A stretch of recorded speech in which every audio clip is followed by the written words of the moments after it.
এখানে নিয়েছি আমি কিছু সরপুঁটি মাছটি কেটে ধুয়ে পরিষ্কার করে নিয়েছি। আর সরপুঁটি মাছের গায়ে এরকম কেচে কেচে নিয়েছি। এখানে হলুদ, লবণ, আদা রসুন বাটা দিয়ে মাছটাকে ভালোভাবে মেখে ভেজে নেব। এখানে দিয়েছি আদা রসুন বাটা, হলুদের ফাঁকি, লবণ, সামান্য পরিমাণে একটু জিরার ফাঁকি। এখানে মাছের গায়ে ভালোভাবে মেখে নেব। মাছটা আমার মাখানো শেষ হয়ে গিয়েছে, এখন ভেজে রান্না করে নেব।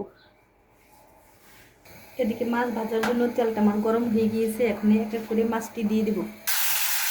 মাছটি আমি দিয়ে দিয়েছি ভাজার জন্য। এখানে মাছের জন্য 3টা টমেটো নিয়েছি আমি। টমেটোটা এখানে ব্লেন্ডার করে নিব। এখানে আমি টমেটোটা ব্লেন্ডার করে দিয়েছি, সাথে দিয়ে দিয়েছি, যখন টমেটোটা ব্লেন্ডার করেছি সাথে দিয়ে দিয়েছি 3 কোষ রসুন। মাছটা এখন আমি উল্টিয়ে নিচ্ছি।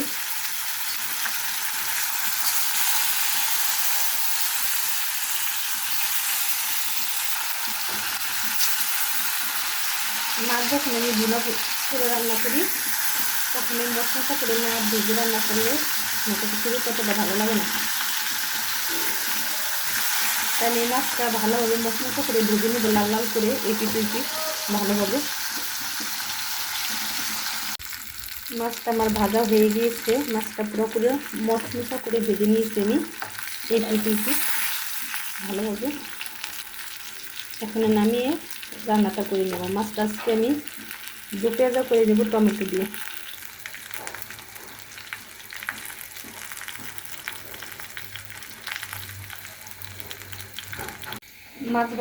মাছ ভাজাটা এখানে হয়ে গিয়েছে, আমি একই তেলে দিয়ে দিচ্ছি পেঁয়াজ বাটা।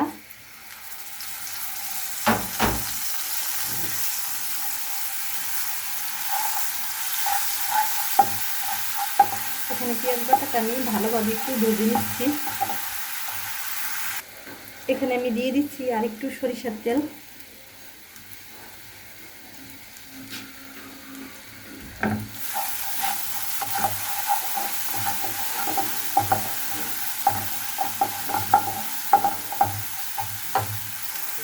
এই মাছটা আমি রান্না করছি সরিষার তেল দিয়ে। এই সরিষার তেলটা হয়েছে ঘানে ভাঙ্গা খাঁটি সরিষার তেল। আমি যখন দেশে বাড়িতে গিয়েছিলাম তখন এই সরিষার তেলটা এনেছি। এখান থেকে লোকাল দোকান থেকে যখন সরিষার তেল কেনা হয় ওই সরিষার তেলটা ততটা ভালো না, কিন্তু এটা ঘানে ভাঙানো খাঁটি সরিষার তেল। পেঁয়াজটা আমার ভাজা হয়ে গিয়েছে, এখন দিয়ে দিচ্ছি এখানে আদা রসুন বাটা।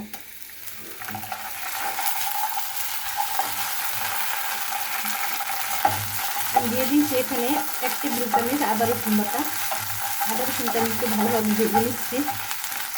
দিয়ে দিচ্ছি একটু সামান্য পরিমাণে একটু পানি। সামান্য পরিমাণে একটু পানি দিয়েছি যেন মশলাটা না পুড়ে যায়, এই কারণে। দিয়ে দেবো এখানে হলুদের ফাঁকি, আর দিয়ে দিচ্ছি মরিচের ফাঁকি। দিয়ে এখানে আমি যে টমেটোটা ব্লেন্ডার করে রেখেছি ওই টমেটোটা আমি এখানে দিয়ে দেবো।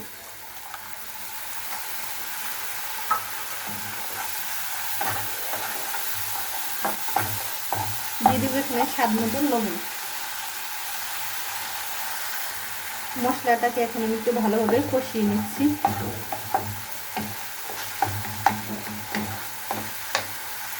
এখানে দিয়ে দিচ্ছি ধনিয়া ফাঁকি, জিরা ফাঁকি।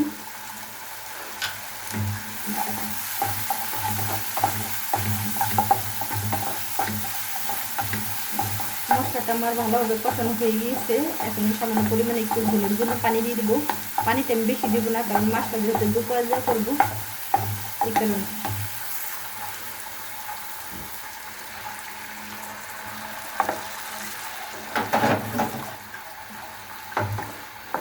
পানিটা দেওয়া আমার হয়ে গিয়েছে, এর থেকে বেশি পানি দেবো না আমি।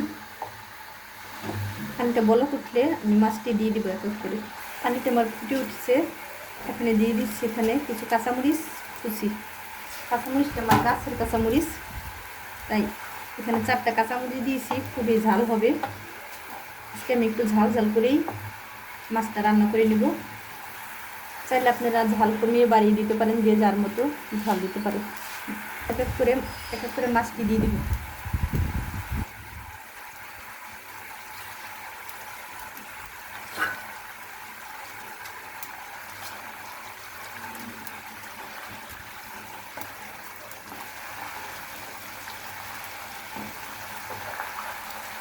মাছটি আমি দিয়ে দিয়েছি, এখন রিপিট রিপিট করে একটু উল্টিয়ে দিচ্ছি।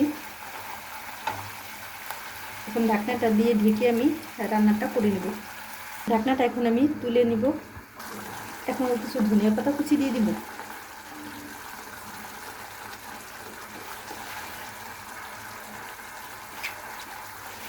ধনিয়া পাতা কুচিটা আমার দেওয়া হয়ে গিয়েছে। আর দিয়ে দেবো এখানে একটু সরিষার তেল। এখানে দিয়ে দিচ্ছি সরিষার তেলটা, আমি এখন দিয়ে দিব। তেলটা আগেও দেওয়া যাবে না, এর আগে, কারণ মাছটা যখন হয়ে আসবে তখন এই তেলটা দিয়ে দিতে হবে। এটা হয়েছে তেল কই যেরকম রান্না করে এরকম আমি আজকে রান্না করেছি তেল সরপুঁটি। এই তেলটা দেওয়ার কারণে আলাদা একটা ফ্লেভার আসবে মাছটা খাওয়ার টাইমে। ধনিয়া পাতা সাথে দিয়ে দিয়েছি। এখানে আমি ঝোলটা আরেকটু কষিয়ে নেব, যেহেতু মাছটা আমি দু পেঁজা করে নিচ্ছি। ঢাকনা দিয়ে আমি 1 মিনিটের মতো একটু ঢেকে রাখবো।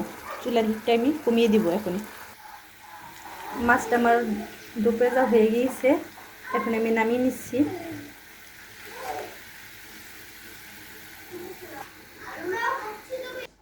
ফাইনালি আমার রান্নাটা কমপ্লিট হয়ে গিয়েছে। এখানে রান্না করে নিয়েছি দেশি মুরগির মাংস, আর রয়েছে মিষ্টি কুমড়া ভাজি, আর এখানে রয়েছে সরপুঁটি মাছের দু পেঁয়াজা।